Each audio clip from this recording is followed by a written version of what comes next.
Networking is marketing your uniqueness. When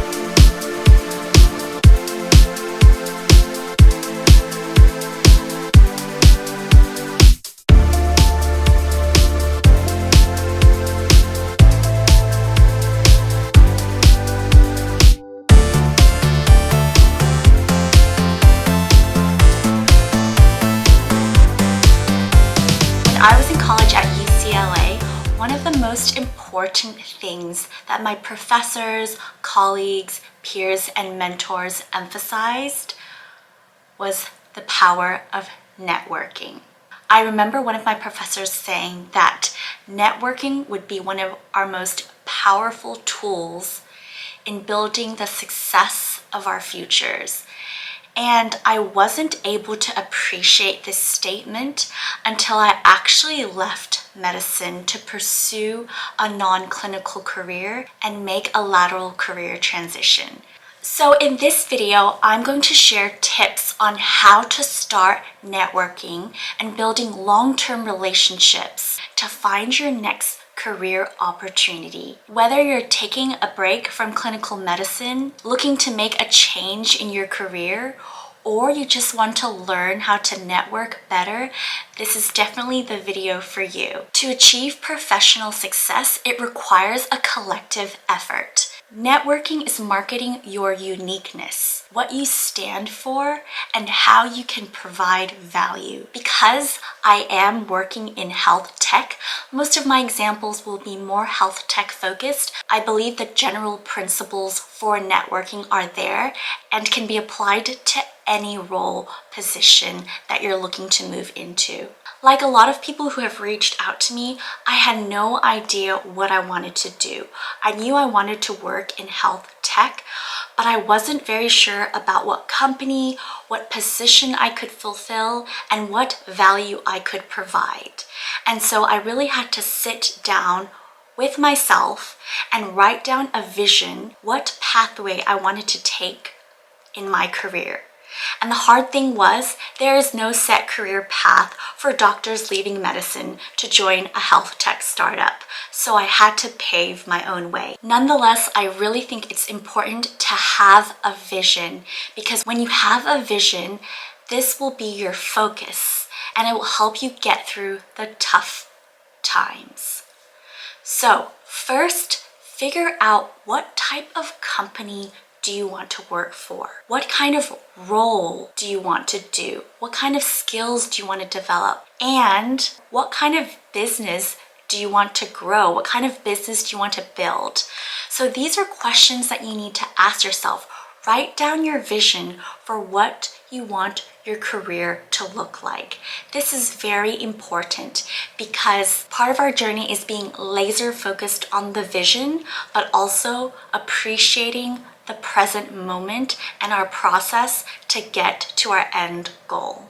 It's a hard question to ask yourself, and it really requires some self-awareness. Something that may be helpful is to write down your strengths and your weaknesses. When you write down your list of strengths, that's the value that you can provide to any industry that you apply for, and your weaknesses is what you want to learn and build on. For example, I had the medical knowledge, experience, and expertise, but I really wanted to develop my business knowledge. I wanted to know how the business is run. How do you start a company? How do you grow a company? And I'm so grateful that the company that I work for now has given me a lot of insight into that. So once you have decided on where you want to take your career, what role you want, and what type of company you want to work for, or what business you want to build, tell your friends, family, and networks. Reach out to people you haven't reached out to in a long time and rebuild those connections. Once you put it out into the universe works to get you what you want. I let everyone know that I wanted to be a medical advisor or healthcare consultant in a health tech company, and I wanted to improve inefficiencies within the health system in a scalable way. I put that out there, and I felt like once I did that, a lot of my friends and family were talking to other people about me and helping me connect with people who could help me. The third tip to building a network is to ask the people you know to introduce you to people within the field that you're looking to go into. In my case, I asked people if they knew anyone who works at a health tech company who fulfills a more scientific or medical role. And I would then reach out to them myself and see if they wanted to go for a coffee. This can open up a lot of doors, and people will be more willing to speak to you and give you their time of day if someone they know is referring you or introducing you. My fourth tip is to research companies that you are interested in. I was looking at health tech companies that were either improving patient care,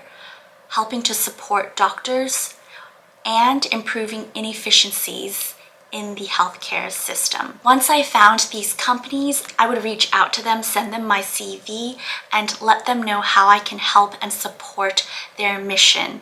And this tactic actually got me quite a few interviews, and I was actually surprised by how open people were to just having a conversation with me. One piece of advice I got when researching companies was to look at startup companies that were in their earlier series of funding, and look at companies that had recently been funded. So if they're earlier in their rounds of funding, they'll need a lot of help, especially in the early stages of their company. The second thing is, if a company has just gotten a series of funding, it means that they have a lot of cash to hire on new people and hire quickly. So it's a great position to be in to reach out to these companies who are already looking to hire more people. Tip number 5 for building your network is to reach out to people on LinkedIn who are in roles that you want to be in.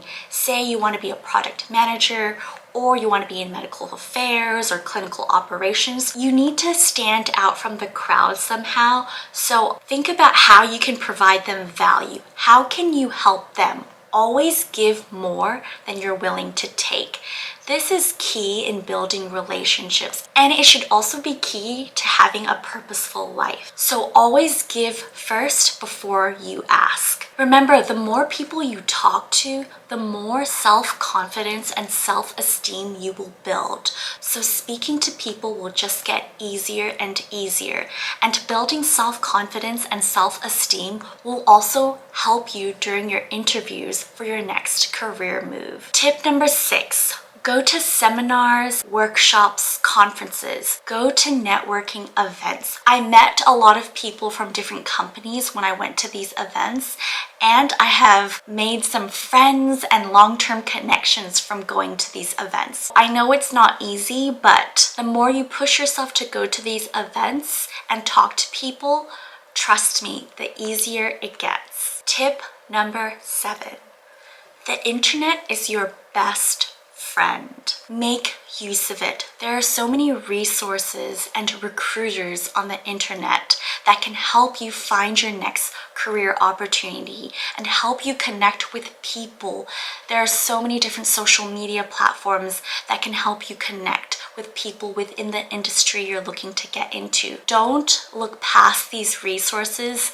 Utilize them. There's so much power and influence and connections in social media, and it's here to stay. Definitely take advantage of the internet. So those are my 7 tips to building a network and building strong relationships to find your next career opportunity.